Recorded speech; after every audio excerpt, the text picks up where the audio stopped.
Mesdames, Messieurs, bonjour. C'est la 41e séance du Salon financier. Emmanuel Derial pour la présentation. Aujourd'hui, nous allons étudier le taux de rentabilité interne ou TRI. La règle du TRI. La règle du taux de rentabilité interne est assez intuitive.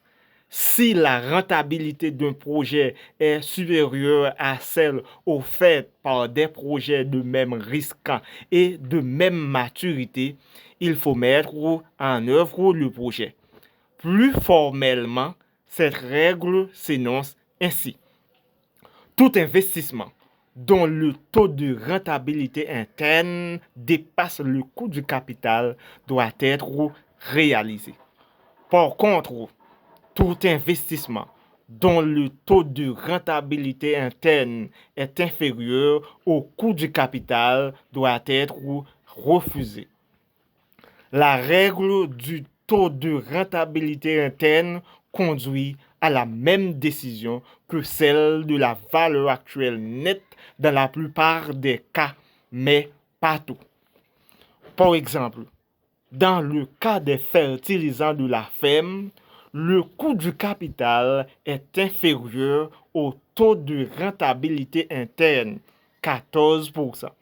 Le projet a une valeur actuelle nette positive et il faut réaliser l'investissement. La règle du taux de rentabilité interne conduit bien à maximiser la richesse créée par les actionnaires lorsque le projet est unique et que tous les flux négatifs précèdent les flux positifs. Dans les autres cas, la règle du taux de rentabilité interne peut être en contradiction avec la règle de la valeur actuelle nette. Voici quelques situations dans lesquelles il faut éviter d'utiliser la règle du taux de rentabilité interne. Situation 1. Les gains précèdent parfois les pertes. Adrien, fondateur et PDG de Supertech, vient de partir à la retraite. Une grande maison d'édition lui propose 1 million d'euros pour écrire son autobiographie. Si Adrien accepte, l'éditeur lui verse immédiatement 1 million d'euros.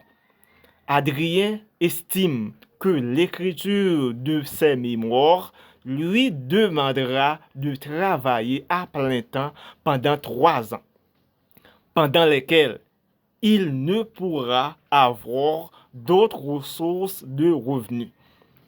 Si Adrien refusait la proposition, son revenu serait de 500 000 euros par an.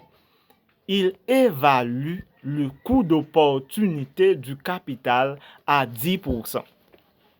Le taux de rentabilité interne du projet est solution de l'équation.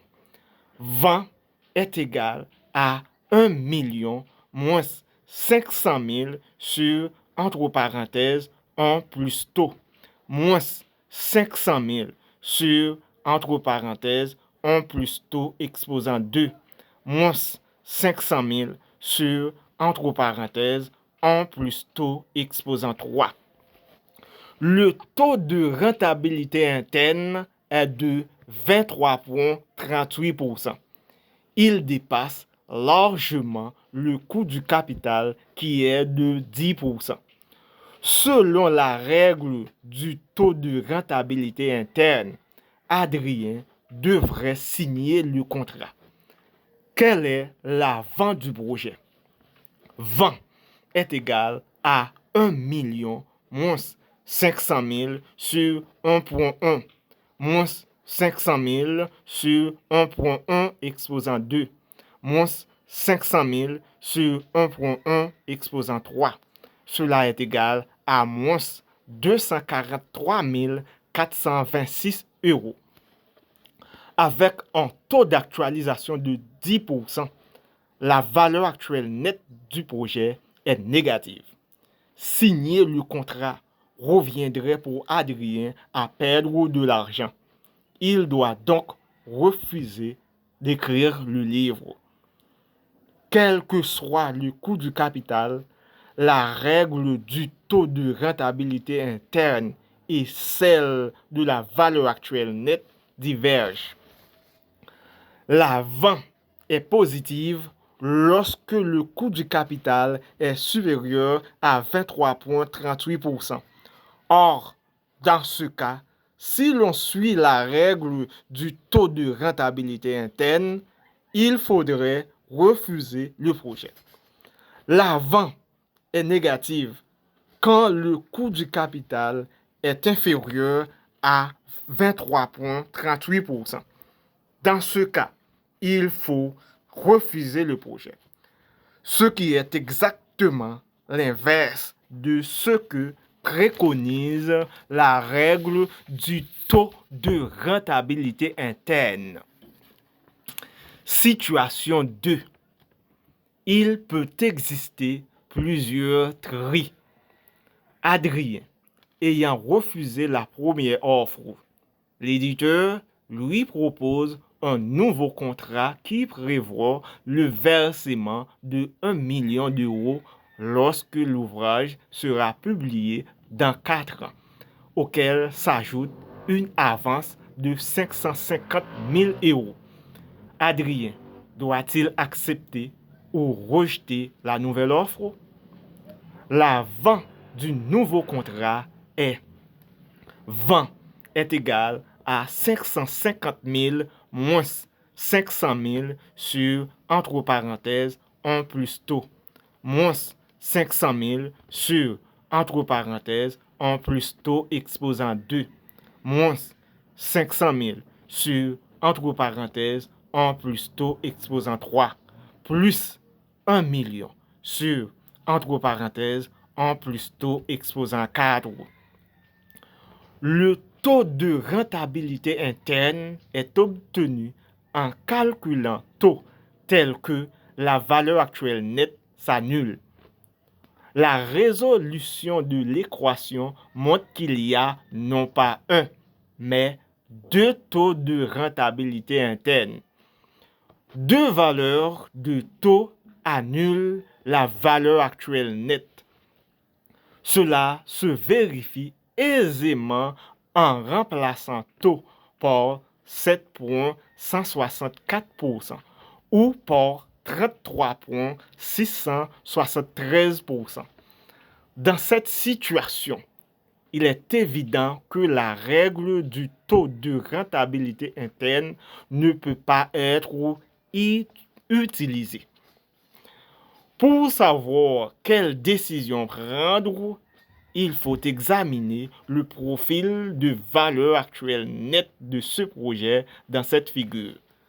Si le coût du capital est inférieur à 7,164% ou supérieur à 33,673%, Adrien doit accepter l'opportunité d'investissement. Si le taux de rentabilité interne est compris entre ces deux valeurs, il doit la refuser. Même si la règle du taux de rentabilité interne ne fonctionne pas ici, le calcul des deux taux de rentabilité interne est malgré tout utile, car cela permet de borner le coût du capital. Maintenant, situation 3. Il peut n'exister aucun taux de rentabilité interne. Finalement, Adrien et l'éditeur se mettent d'accord sur une avance de 750 000 euros et un paiement de 1 million d'euros dans 4 ans. Dans ce cas-là, il n'y a tout simplement aucun taux d'actualisation qui annule la valeur actuelle nette. Comme l'illustre la figure suivante, la valeur actuelle nette de cette opportunité d'investissement est toujours positive. quel que soit le coût du capital retenu. Attention, il ne faut pas pour autant en déduire que chaque fois que le taux de rentabilité interne n'existe pas, la vente est positive. Elle peut très bien être négative. Lorsqu'il est impossible de calculer le taux de rentabilité interne, la seule possibilité est de se référer à la valeur actuelle nette. Merci d'avoir été les nôtres. Au revoir.